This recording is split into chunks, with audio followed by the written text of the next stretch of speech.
안녕하세요. 지방에서 거주하고 있고 얼마 전까지 결혼이라는 굴레에 묶여 있다가 이제야 혼자가 된 여성입니다. 참 말도 많고 탈도 많았지만 이제라도 마무리가 되어서 다행이라고 생각하고 있습니다. 제 사연을 들으시며 어떤 분은 잘했다, 잘했어. 또 어떤 분은 왜 진작 눈치 못 채고 저런 일을 당했을꼬 하는 분들이 계실 것 같지만 용기를 내 한번 써내려 가보도록 하겠습니다. 저는 20대 후반에 전 남편이 된 사람을 만나 결혼을 했어요.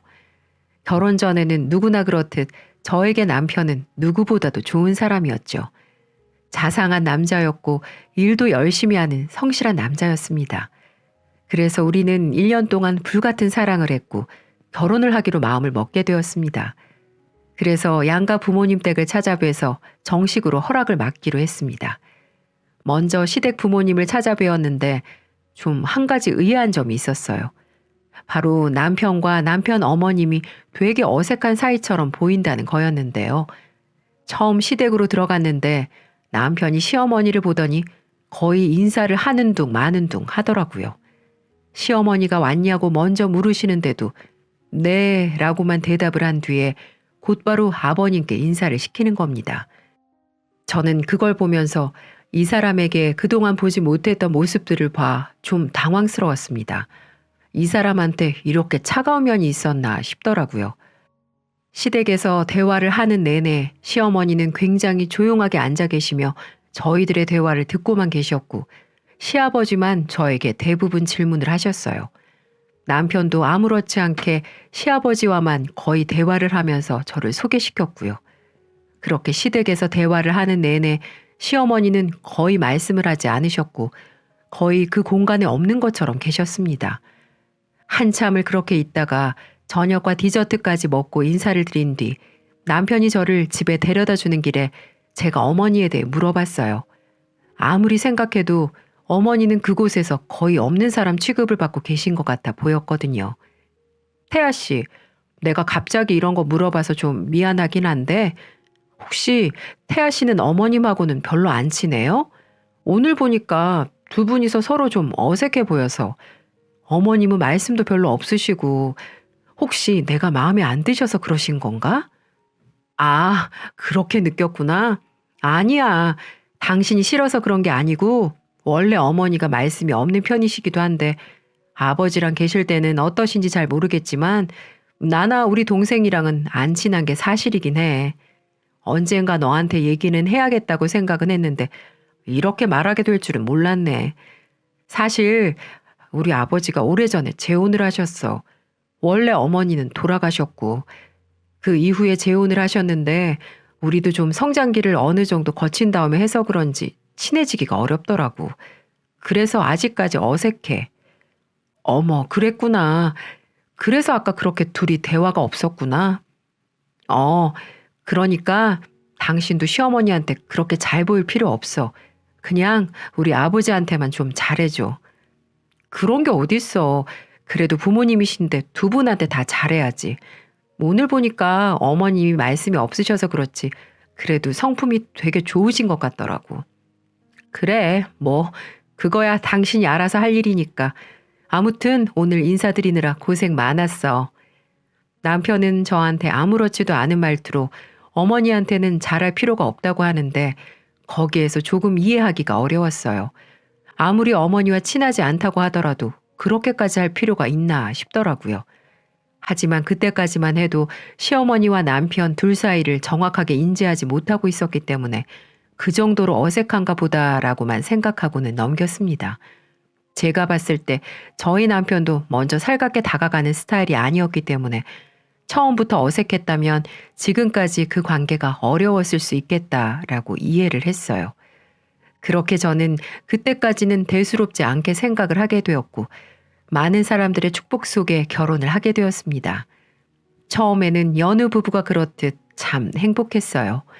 주민등록등본에 남편과 함께 나란히 있는 것도 든든하니 좋았고 사랑하는 사람과 매일을 같이 일어나고 같이 눈을 감는 나날들이 행복했습니다. 떡두꺼비 같은 아들도 낳았고요. 하지만 점점 시간이 지나면서 남편의 제가 몰랐던 모습들을 조금씩 보기 시작하면서 행복한 결혼 생활은 점점 위태로워져 갔습니다. 가정적일 줄만 알았던 남편은 가정을 멀리하기 시작했고 매일같이 술 먹고 집으로 들어와 술 냄새를 풍기며 저에게 툭툭 시비 거는 날도 많아졌습니다. 어린 아들에게도 한 번도 따뜻하게 안아준 적이 없었고 집안일이라고는 전혀 도와주지 않았어요. 이런 모습들을 매일같이 보다 보니 점점 지쳐만 갔습니다. 그리고 더 결정적인 건 시아버지가 암으로 돌아가시면서 남편의 진짜 악마 같은 본색이 드러나기 시작했어요. 사실 저희 시아버지는 자수성가를 하신 분이셨는데 어릴 때부터 열심히 돈을 모아 집도 몇 채 사시고 땅도 조금 가지고 있으셨어요. 가난한 집안에서 자랐지만 그 가난이 싫어 악착같이 돈을 벌어 모으셨고 머리는 또 비상하셨기 때문에 모은 돈을 성공적으로 불려 재산을 많이 소유하게 되셨었죠. 그래서 저희가 결혼을 할 때도 집을 자가로 해주셔서 결혼의 첫 시작을 여유롭게 할 수 있었습니다. 물론 그만큼 저희 집에서 혼수를 해가긴 했지만은요.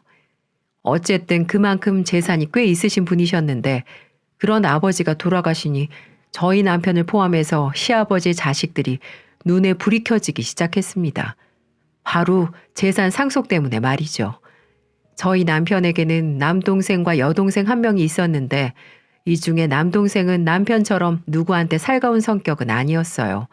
근데 딱 봐도 좀 여우기질이나 다른 사람들한테 까칠한 면이 커서 저는 가까이 하고 지내지는 않았어요. 근데 시어머니와 시누이, 시매부, 남편과 제가 모여 변호사에게 재산 분할에 대한 이야기를 듣는데 시아버지께서 살아생전에 처리해 놓으신 재산 분할에 대해 듣더니 두 남매가 버럭 화를 내기 시작하던 거 있죠. 시아버지는 재산이 총 15억 원 정도의 현금 자산과 1000평의 땅이 있으셨는데 그중에 8억을 어머님 그리고 나머지 7억을 두 자녀들에게 상속을 하셨다고 했습니다. 그리고 더 놀라운 건 땅 1000평은 모두 어머님 앞으로 남기셨다는 거였어요. 보통 유언장을 작성하지 않고 재산을 배분한다면 공평하게 나누는 게 당연했지만 어쩐 일인지 아버님은 힘들게 유언장을 남기면서까지 자식들에게 불리하게 재산을 상속하셨어요. 그리고 그걸 받아들인 남편과 시누이는 시어머니 쪽으로 아버지 재산이 쏠린 게 마음에 들지 않은 건지 노발대발하며 그 자리에서 화를 내기 시작했습니다. 변호사님, 이게 말이 됩니까? 피를 가진 자식들이 여기 있는데 피 한 방울 안 섞인 시어머니한테 거의 재산 몰아주기 수준이잖아요, 지금. 이미 유언장에 그렇게 작성을 하셨고 저희는 유언장대로 처리를 할 수밖에 없습니다. 웃기고 있네. 유언장대로 처리하긴 살아있는 사람이 먼저지 죽은 사람 유언이 무슨 대수라고. 어머니 말씀해 보세요. 어머니도 말이 안 된다고 생각하시죠? 솔직히 양심이 있다면 그 재산 다 가지고 가진 않겠죠. 제 말이 틀렸습니까? 시어머니는 단호하게 다그치는 저의 남편과 시누이의 말에 묵묵부답으로 일관하셨어요. 표정에는 씁쓸함과 외로움이 잔뜩 보였죠. 저는 이 둘이 너무 심하다는 생각이 들어 일단은 중재를 했습니다. 여보, 아가씨, 일단 진정하세요. 아버님이 이미 그렇게 정하신 걸 저희가 무슨 수로 바꾸겠어요. 그리고 아버님이 시어머니께 다 드릴만 하니까 드린 거겠죠. 여기서 이러지 말고 일단 흥분 가라앉히고 정 못 받아들이겠음 나중에 다시 이야기하세요. 장례식 끝나고 아직 정리도 다 못했는데 다들 피곤할 거 아니에요. 저의 중재에 남편과 시누이는 개의치 않고 자신들의 할 말을 하려고 했지만 시어머니는 그들이 말을 멈춘 틈을 타서 얼른 자리를 나가버리셨어요. 거기다 대고 남편은 말로 시어머니를 다그치고 싶었는지 잡아 끌려고 하더라고요. 그래서 제가 얼른 남편을 제지했고 시어머니가 나갈 틈을 드렸어요. 이 여자가 왜 이래? 왜 말리는 거야 대체? 그래요 언니. 이게 무슨 짓이에요? 언니도 억울할 거 아니에요. 오빠나 내가 재산 더 받아내면 언니나 제 남편한테도 좋은 건데 이걸 왜 말려요? 지금 있는 재산도 충분히 받은 것 같은데 왜 이러세요 두 사람이? 당신이나 아가씨가 시아버지 옆에서 20년 넘게 내조했어요? 뒤에서 보필했냐고요? 그저 자식 새끼로 살면서 돈 받아간 것밖에 없으면서 무슨 자격이 있어서 아버님 결정을 시어머니께 따지냐고요? 제발 그만하고 이제 다들 집으로 가세요. 변호사님 앞에서도 창피하게 이게 무슨 짓이에요? 저는 더 따지고 싶어하는 이 둘을 피해서 나와버렸어요. 나중에 시어머니에게 들은 얘기지만 시아버지가 암으로 투병을 했을 때 이들 남매는 아버님에게 재산을 하루라도 빨리 물려달라고 했다고 했습니다. 심지어는 술을 먹고 와서 행패를 부리기까지 했다고 하네요. 그래서 그런 모습을 보고 아버님은 유언장을 그렇게 작성한 것 같다고 하시더군요. 그렇게 하나둘 떠나는 마당에 그들도 그 자리에 있어봤자 해결되는 게 없다고 느꼈는지 곧이어 따라 나오더라고요. 저는 차를 타고서 남편을 기다리고 있었는데 남편은 대뜸 차에 타자마자 저에게 성질을 부려댔습니다. 당신 정신 똑바로 차려. 이 재산 못 받아내면 등신 소리 듣는 거라고. 알아? 내가 우리 아버지 살아계실 때 왜 그렇게 잘했는데 이게 다 재산 받아 먹으려고 애써서 노력한 거란 말이야. 근데 결과가 이따위로 나왔는데도 가만히 있으라고? 그게 말이 돼? 나이 다 먹고 늙은 노인의 비위 맞춰가면서 사는 게 쉬운 일인 줄 알아? 그러니까 다시 한 번만 오늘처럼 초치는 날에는 당신도 가만 안 둘 줄 알아. 남편은 차에 타자마자 저에게 거침없이 무서운 소리를 하며 협박 아닌 협박을 했어요. 저는 그때 처음으로 남편에게 살기를 느꼈고 이 사람이 무서워졌습니다. 더 정확한 표현으로는 두려워졌어요. 정말 재산을 받기 위해서라면 어떤 짓이라도 할 것 같았거든요. 역시나 남편은 그때부터 시작해서 매일 시어머니께 전화를 걸어 재산 포기하라고 협박을 하는 듯 했어요. 집에 들어와 남편이 흥분한 상태로 전화하는 내용을 들어보면 늘 시어머니에게 하는 내용들이었죠. 당신 당장 재산 포기해. 네가 언제부터 우리 엄마였다고 그 재산을 다 받아 처먹느냔 말이야. 우리 아빠나 당신 좋아했지 우린 아니었어. 애초부터 엄마로 인정하지도 않았었는데 당신 혹시 우리 아버지 재산 노리고서 재혼한 거 아니야? 바른 대로 불어. 저는 차마 듣기 힘들 만큼 거침없이 시어머니에게 막말을 쏟아대는 남편을 보기가 점점 버거웠습니다. 그리고 당장이라도 달려가서 그 전화를 끊어버리고 싶었지만 처음 남편에게서 살기를 느꼈던 그때가 떠올라 두려움에 말릴 수가 없었어요. 근데 저희 시어머니도 독하신 분인지 그 전화에 대고 늘 아무 말씀도 안 하신 채로 듣기만 하시는 것 같더라고요. 남편은 한참을 자신이 할 말만 쏟아내다가 벼랑간 야, 무슨 말이라도 해. 이 여자야. 늙어빠진 노인네가 치매가 왔나? 왜 대답을 못해? 라고 화를 냈거든요. 점점 비난과 협박 수위가 넘어가는 남편을 보면서 예전에 제가 알던 남편이 아니라는 것을 깨닫게 되었어요. 그리고 우리 아들도 아빠를 두려워하고 무서워하는 모습을 보게 되면서 이 결혼을 계속 유지하는 게 맞는 건가 싶었습니다. 그리고 남편은 결혼 이후 한 번도 가장의 모습을 보인 적도 없었고 모든 게 다 자기중심적으로 돌아가야만 했습니다. 술만 먹으면 저와 아들에게 진상을 부리는 날들도 하루하루 늘어갔고요. 더 이상 이런 사람과 살고 싶지 않다는 생각이 들더군요. 우리 아들의 정서에도 악영향이 올 것 같아 굳게 마음을 먹기로 했습니다. 저는 그 뒤로 이혼에 대해서 알아보면서 남편과의 이혼을 하나둘 준비해 나갔어요. 이혼을 준비하는 과정에도 남편의 개망나니 행동은 계속되었습니다. 시어머님에게 간 재산을 어떻게든 빼앗으려고 소송도 준비하기도 했고 찾아가서 행패를 부리기 시작했어요. 남편은 어머니와 전화로 말이 통하지 않으면 시어머니의 집까지 찾아가서 협박을 하는 듯 했습니다. 거기에는 시누이까지 같이 합세해서 난리를 피우고 있었죠. 근데 이 둘이 무슨 꿍꿍이가 있는 건지 한동안 협박을 멈추더니 나중에는 아예 조용히 지내더라고요. 재산에 대해서 말도 꺼내지 않고 그냥 시아버지가 돌아가시기 전의 모습처럼 돌아가 아무렇지 않게 일상생활을 했습니다. 그리고 저에게 대뜸 남편이 시댁에 어머니께 가자고 하더군요. 여보, 주말에 시간 비워놔. 동생이랑 어머님 찾아뵙기로 했으니까. 시댁에 찾아간다고? 왜? 또 가서 무슨 짓을 하려고? 한동안 조용하게 지내는 것 같더니만. 당신 또 무슨 말을 그렇게 하냐? 내가 요즘 조용히 지내는 거 보면 모르겠어? 한참 어머님께 퍼붓긴 했지. 그랬는데 동생이랑 이야기를 해보니까 우리가 좀 심했던 것 같더라고. 그래도 우리도 청소년기부터 어머니 밑에서 자라면서 돌봄 받았는데 자식으로서 하면 안 될 짓을 한 것 같아서 죄송하다고 말씀드리러 가려는 거야. 그러니까 시간 비워도. 남편은 평소라면 절대 하지 않았을 말을 저에게 꺼냈어요. 저는 남편의 이야기를 듣고 정말 반성을 한 건가 싶기는 했지만 그래도 시어머니께 죄송하다고 말하러 간다는 남편의 말을 믿어주기로 했어요. 그리고 주말이 되어 홀로 계시는 시어머니를 시누이 부부와 함께 찾아뵈러 갔습니다. 근데 이 둘은 정말 정신을 차렸는지 시어머니를 보자마자 무릎부터 꿇더라고요. 심지어 시누이는 눈물까지 흘리며 사죄를 하기 시작했고요. 엄마, 죄송해요. 저희가 그동안 너무 심했죠. 돈에 눈이 멀어 그만. 어머니, 죄송합니다. 다 큰 자식들이 철이 없어 그랬다 생각하시고 너그럽게 용서해 주세요. 정말 죄송합니다. 이 둘은 누가 봐도 진심 어린 사죄를 하는 듯 했어요.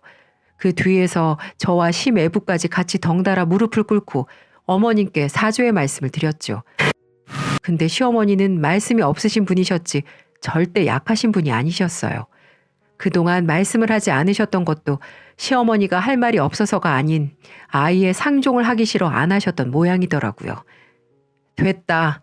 이제라도 알면 되었으니 들어와서 밥 먹어. 시어머니는 더 구태여 말을 섞지 않고 그들에게 저녁을 먹였어요. 그리고 그날 남편과 시누이는 시아버지가 생전에 살아계실 때도 잘 보여주지 않았던 모습들을 시어머니에게 보여주었죠. 저는 그들이 정말로 반성을 한 거라고 생각을 했어요. 참 생각이 짧았던 거죠.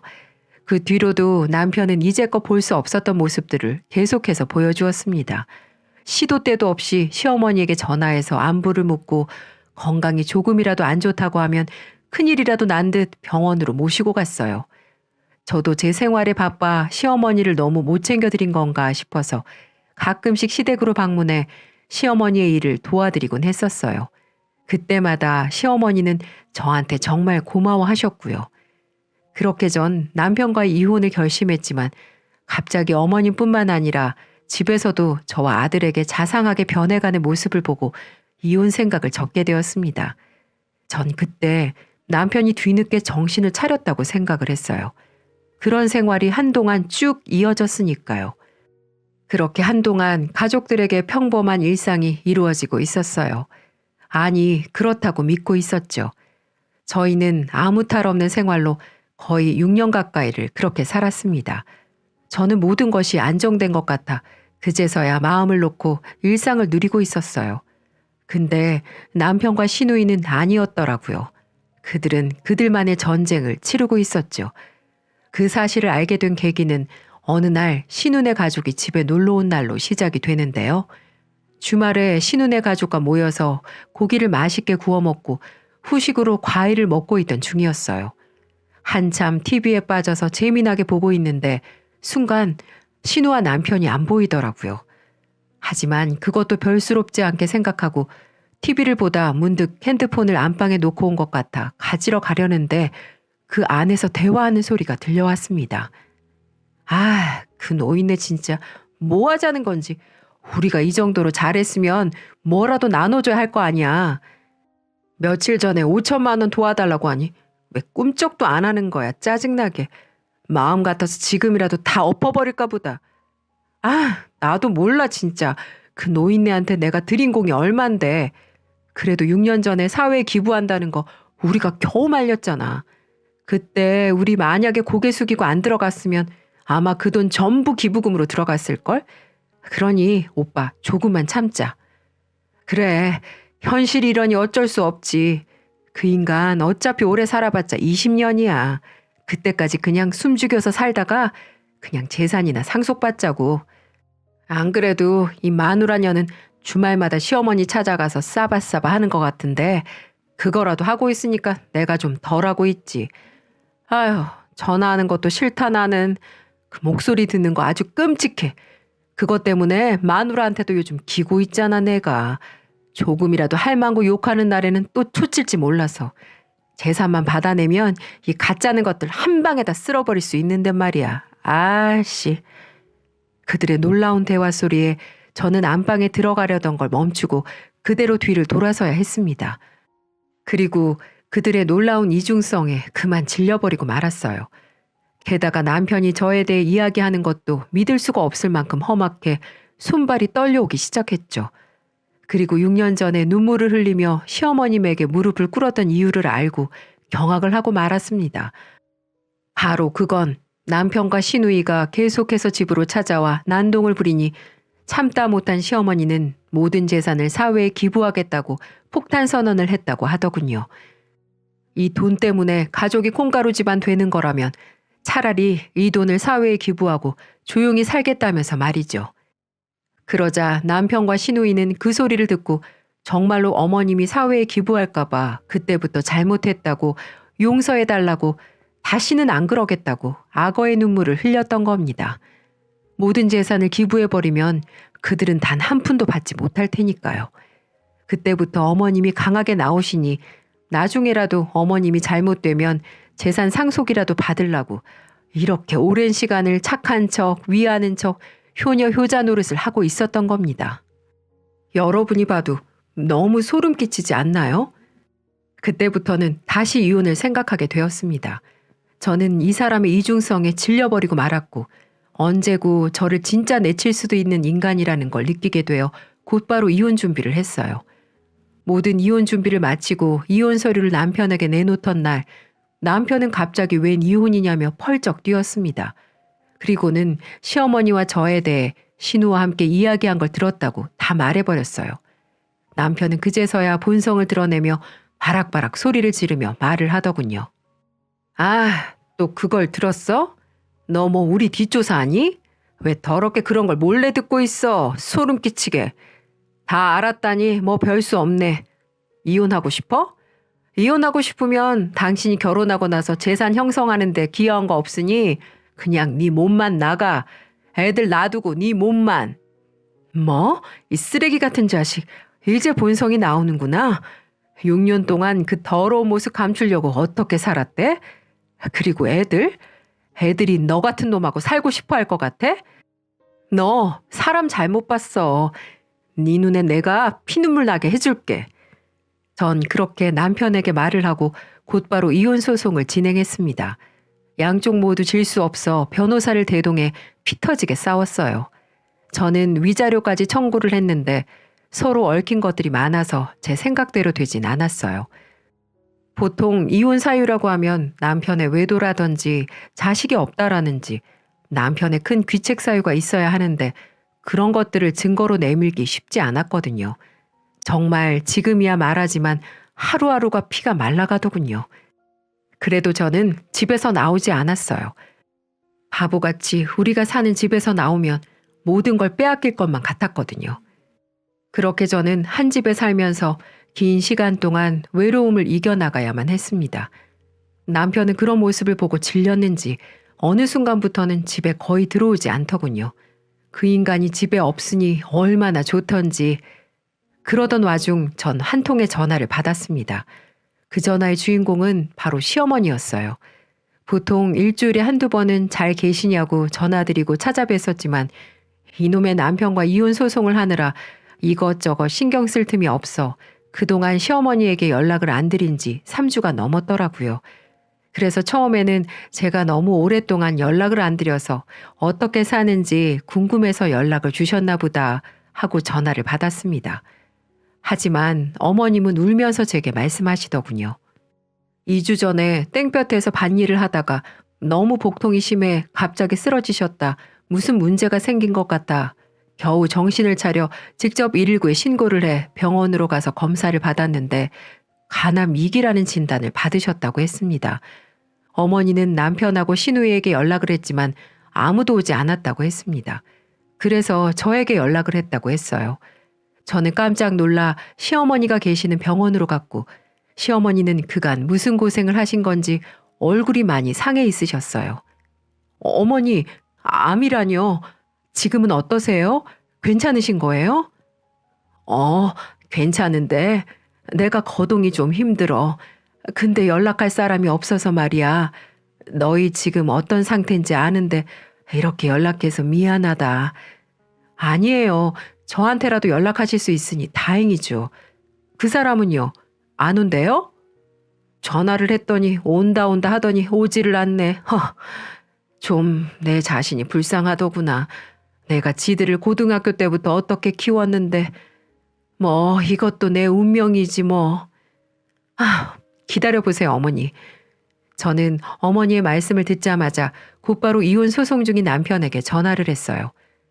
당신 어머니 쓰러지신 거 알고 있지? 그런데 왜 코빼기도 안 비추는 거야?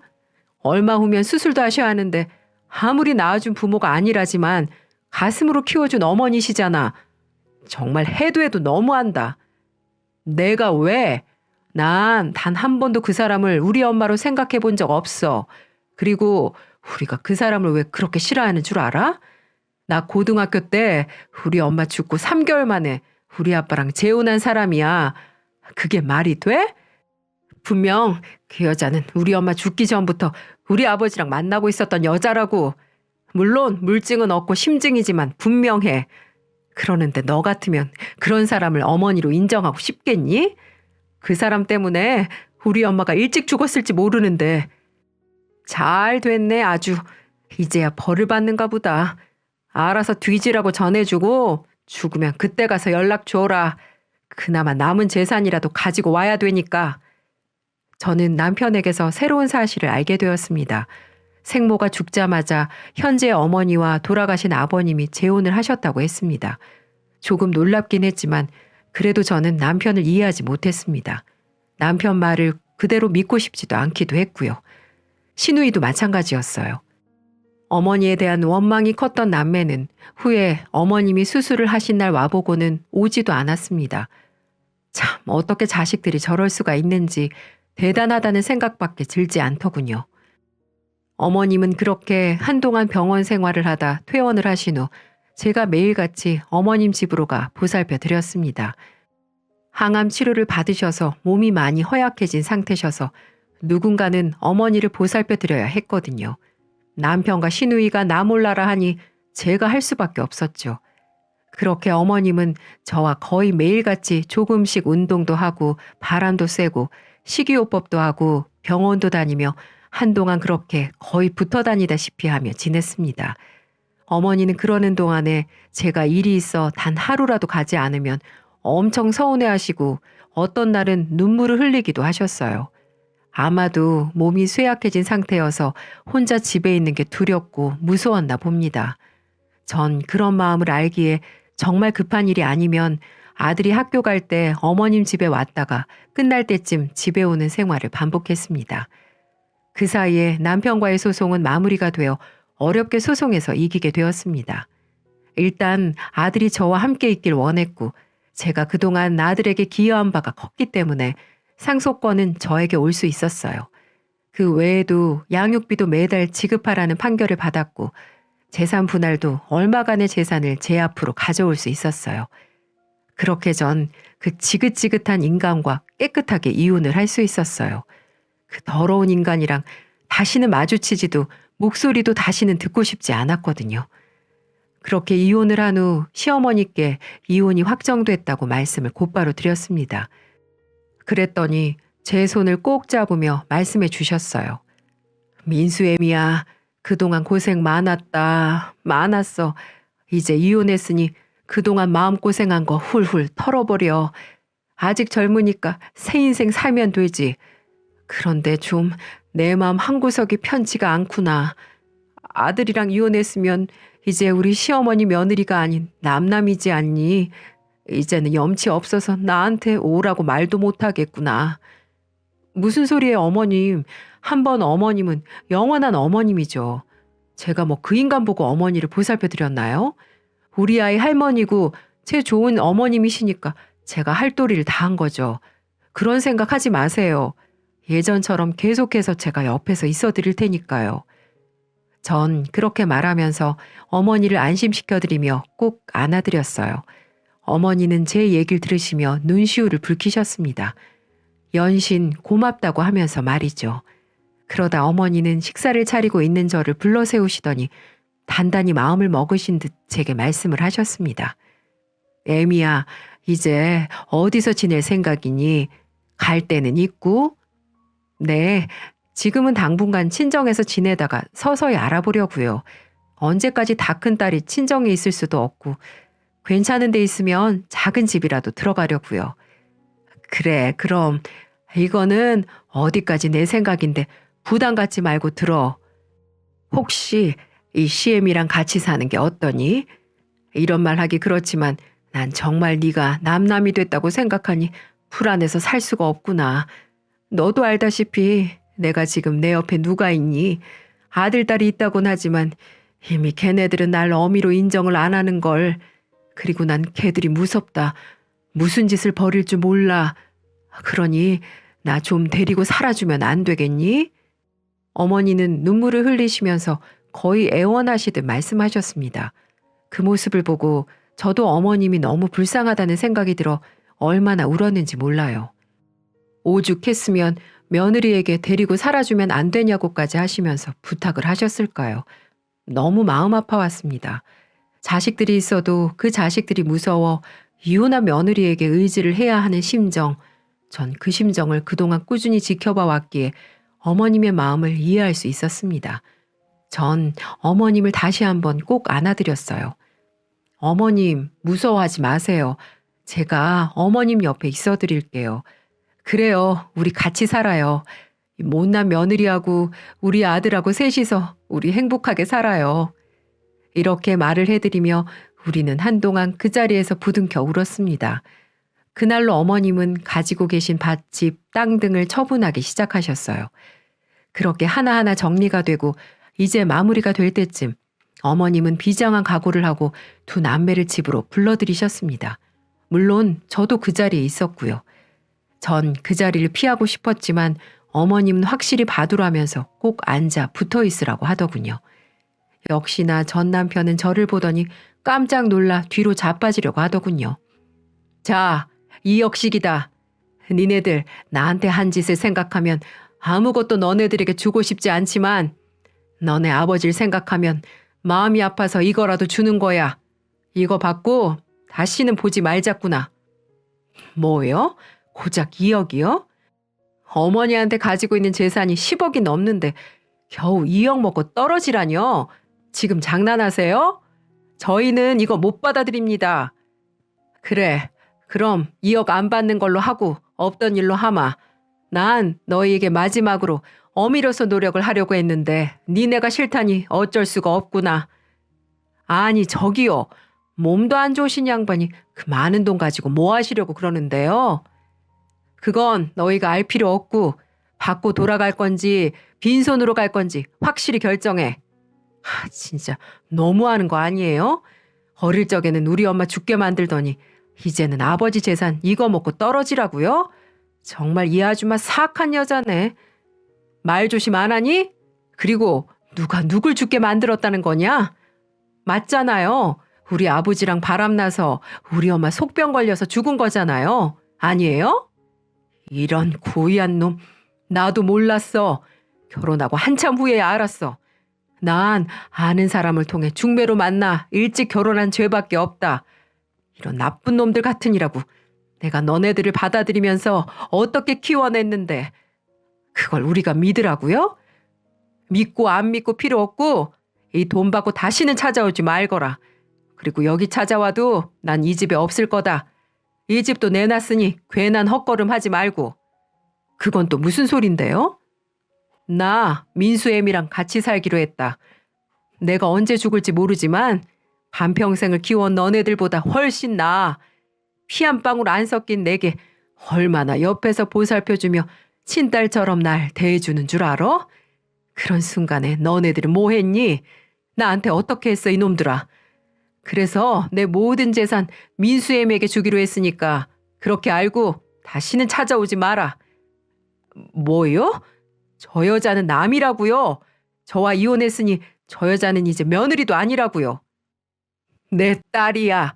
이놈아. 며느리 아니고 내 딸이라고. 어머니는 그 말씀을 하면서 가슴이 북받쳐 오셨는지 오열을 하기 시작했습니다. 친자식처럼 키워온 자식들이 삿대질을 해가며 어머니에게 성난 개처럼 달려드니 결국 감정이 폭발한 듯 보였어요. 저는 어머님이 몸도 안 좋으신데 더 상하실까봐 그들에게 당장 나가라고 소리쳤고 어머님을 안방으로 모셨습니다. 그랬더니 두 남매들은 울분을 토하며 집안에 있는 물건들을 부수고 난동을 부리더군요. 그래서 경찰을 불러서야 그들을 쫓아낼 수 있었습니다. 전 눈물을 흘리는 어머님에게 뒤에 가서 꼭 안아드렸어요. 어머님은 그동안 키워오면서 두 남매들과의 추억들이 주마등처럼 스쳐 지나가셨는지 한참을 그렇게 서럽게 우시더라고요. 그런 추억들을 이제는 가슴으로 묻으려고 하니 얼마나 가슴이 아파오셨을까요? 전 그 마음을 누구보다 잘 알았기에 제가 할 수 있는 거라곤 어떤 위로의 말보다 따뜻하게 안아주었던 거였죠. 그러니 어머니는 제 손을 꽉 잡아주시더군요. 그날 이후 모든 게 빠르게 진행되었습니다. 어머니가 사는 집도 생각보다 빨리 팔려 평수가 넓은 아파트로 이사를 하게 됐어요. 우리 아들 민수도 할머니와 사는 게 좋은지 요즘은 저보다 할머니를 많이 챙기고 있고 어머님은 그 힘들다는 몇 번의 항암 치료를 잘 받으시면서 꿋꿋하게 치료를 잘 받고 계십니다. 고통이 심해 힘들다고 아프다고 참다 못해 말씀을 하시기도 하지만 그래도 저와 손주가 있어 이렇게라도 버틸 수 있다고 말을 해주곤 하신답니다. 병원에도 몇 번 입퇴원을 반복하고 계시고요. 그 과정에서 나이가 있으신지라 젊은 사람들처럼 갑자기 좋아지시거나 그러시진 않지만 저는 완치는 안 되더라도 지금 상태에서 더 안 좋아지지만 않기를 매일같이 기도하고 있어요.